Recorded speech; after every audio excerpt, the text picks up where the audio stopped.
በስመ አብ ወወልድ ወመንፈስ ቅዱስ አሐዱ አምላክ አሜን። በስመ አብ ወወልድ ወመንፈስ ቅዱስ አሐዱ አምላክ አሜን።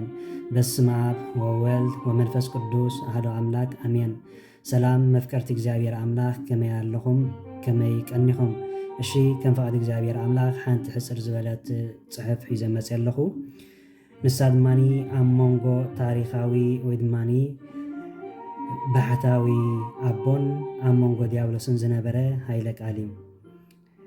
ሓደ ቅዱስ ባሕታዊ ኣቦ ነበሩ። ሰይጣን ናብዞም ኣቦ መፂኡ ከምዚ በሎም፣ ንስኻ ብቑዕ ባሕታዊ ኢኻ በሎም። እቶም ኣቦ ድማ ከምዚ ኢሎም መለስሉ፣ እግዚኣብሔር ይቕረ ስለ ዝበለለይ እምበር ኣነስ ሓቲአ ኢሎም መለስሉ። ዲያብሎስ ሓፊሩ ንግዚኡ ተሰወረ። ደጊሙ ድማኒ ከምዚ በሎም፣ ንስኻ ሓጢእ ኢኻ በሎም። እቶም ኣቦ ድማ ከምዚ ኢሎም መለስሉ፣ ኣምላኽ መሓሪ እዩ እሞ ይቕረ ክብለለይ እዩ በልዎ። ዲያብሎስ ስዒርካኒ ኢሉ ስዕረቱ ኣመነ። ከመይ ገይረ ስዒረካ ክብሉ ድማኒ እቶም ቅዱስ ኣቦ ሓተትዎ። ከምዚ ኢሉ ድማኒ መለሰሎም፣ ሓጢእኻ ኢለ ተስፋ ክቁርፀካ ሓሲበ ኣምላኽ መሓሪ እሞ ይቕረ ክብለለይ እዩ ኢልካ መለስካለይ እሞ ሰዓርካኒ። ብቑዕ ኢኻ ኢለ ብትዕቢት ከውድቐካ እንተፈተንኩ እውን ሓጢአ ኢልካ ሰዓርካኒ። እቶም ኣቦ ኣብ ልዕሊ ዲያብሎስ ክዕወቱ ሓይሊ ንዝሃቦም ኣምላኾም ኣመስገኑ። ክቡር ሓወይ ዝኾንካ እንተኾንካ ኣምላኸይ ለውጠኒ እናበልካ ደኣ ኣቦኦት ኣብ መቕደሱ ጽንሕ እምበር ተስፋ ቆሪፅካ ካብ ቤቱ ፈፂምካ ኣይትርሓቕ። ኣታ ሓወየ ነታ ኣብ ዕለተ ዓርቢ ኣብ ልዕልቲ ብየማን ጎይታ ተሰቒሉ ዝነበረ ዝተገበረት ምሕረት ዘክራ። እቲ ንዓመታት ሽፍታ ኮይኑስ ብሓጢኣቱ ተሰቒሉ ዝነበረ ሽፍታ ሎሚ ምሳይ ኣብ ገነት ክትህሉ ኢኻ ክበሃል ከመይ ኣደናቒ ምሕረት እዩ። እዚ ሽፍታ እዚ ኣብ ጥቓ ጎይታ እንተዘይሰቐልካ ኣብ ጥቓ ጎይታ እንተዘይጸንሐካ ከመይ ዕድለኛ እዩ። ኣብ ጥቓ ጎይታ ስለ ዝጸንሐ ድሕነት ረኸበ።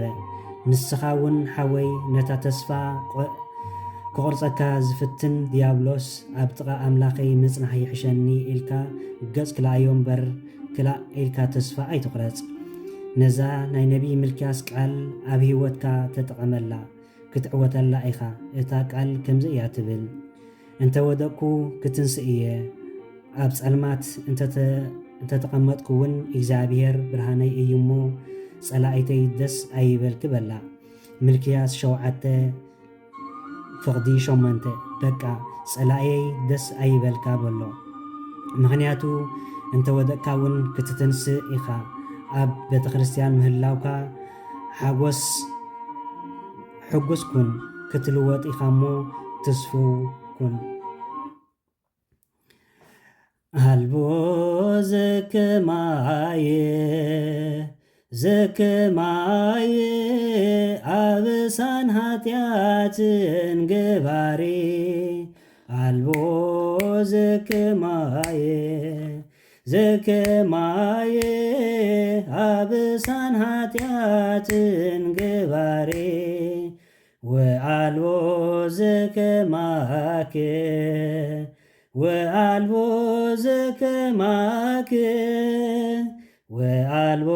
ዘከማክ እግዚአብሔር መሐሪ።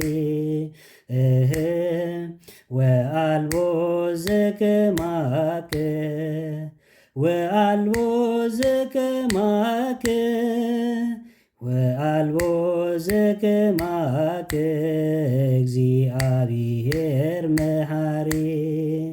መድኃኒ ዓለም ክርስቶስ ዓለማት ኩሉ ፈጣሪ።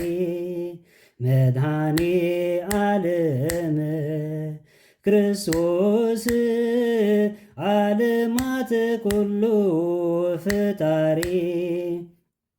በደመ ገቡከ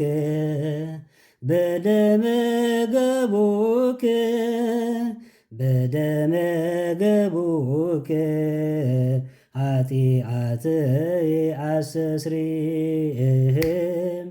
በደመ ገቡክ በደመ ገቡክ በደመ ገቡክ ኃጢአተይ አስተስሪ ከምዝ ኸማይ የለን ከምዝ ኸማይ አብሳን ኃጢአትን ግባሪ ከምዝ ኸማይ የለን ከምዝ ኸማይ አብሳን ኃጢአትን ግባሪ ከማኻውን የለን ከማኻውን የለን ከማኻውን የለን እግዚአብሔር መሐሪ